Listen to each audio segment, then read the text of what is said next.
C'était un être fondamentalement mauvais. Doma n'a jamais eu droit à une rédemption ou à une histoire qui le sauverait. Quand il était enfant, il avait des yeux magnifiques, comme un arc-en-ciel.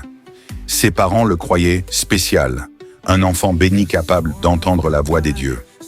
C'est pour cela qu'ils ont fondé une secte autour de lui, la secte du bonheur éternel. Son rôle ? Apporter la paix et le bonheur à ceux qui souffrent. Mais en réalité, Doma n'a jamais entendu la voix d'aucun dieu. Quand des adultes en pleurs venaient à lui pour raconter leur tragédie, il trouvait ça plutôt gênant. Il se demandait « Ces gens sont sérieux ? Ils parlent de leur vie à un gosse ?» Mais une fois qu'ils avaient fini de parler, il le suppliait de les guider vers la félicité éternelle. Et là, Doma a pleuré. Non pas de compassion, mais parce qu'il comprenait que ce paradis n'existait pas.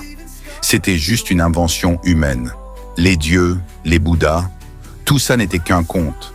Et ces adultes, pourtant âgés, ne comprenaient même pas une vérité aussi simple. Quand on meurt, il ne reste plus rien. Le cœur s'arrête, le cerveau aussi. Le corps pourrit et retourne à la poussière. C'est ça la vraie fin. C'est le destin de tous les êtres vivants. À partir de là, Doma a changé. Il a décidé que s'il était né, c'était pour donner à ces pauvres gens ce qu'ils appelaient « bonheur », à sa manière. Et aujourd'hui, au cœur de la forteresse infinie, après avoir dévoré Shinobu, son corps commence enfin à tomber en ruine. Grâce aux efforts combinés de Kanao et Inosuke, ils parviennent à trancher la tête de la lune supérieure numéro 2. Jusqu'au dernier instant, Doma n'arrive pas à y croire. Comment a-t-il pu être battu par ces minables ? Une pourfendeuse fragile qui n'arrivait même pas à briser son cou, et un garçon qui manquait de technique.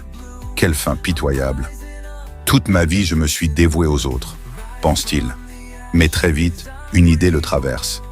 Et s'il ne mourait pas ? Et s'il pouvait devenir comme Muzan, quelque chose de supérieur ? Après tout, même Akaza a bien failli atteindre ce stade. Pourquoi pas lui ?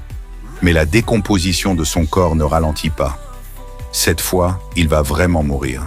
Et ce qui le trouble le plus, c'est qu'il ne ressent rien. Aucune peur, aucune haine. Même quand sa mère, après avoir tué son père, s'est suicidée, il n'avait rien ressenti.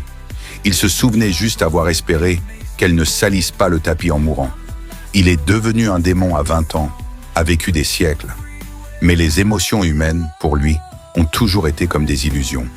Et alors qu'il meurt enfin, il voit apparaître Shinobu. Elle sourit. « C'est bien, tu es enfin mort. Je peux partir en paix. » Doma la regarde. « T'es Shinobu ou Kanae ? Peu importe, je veux même pas connaître vos noms. C'est dégoûtant que tu les dises. » Il réalise que le poison de Shinobu était terriblement efficace. Je n'ai même pas senti qu'il circulait. Shinobu révèle qu'elle l'avait conçu avec Tamayo, une autre ancienne démone. J'aurais aimé t'achever avec mes propres mains, mais ce résultat me va. Elle ajoute, même si Muzan est encore en vie, je suis certaine que nos compagnons le vaincront. À ce moment-là, Doma ressent quelque chose dans sa poitrine. Son cœur bat.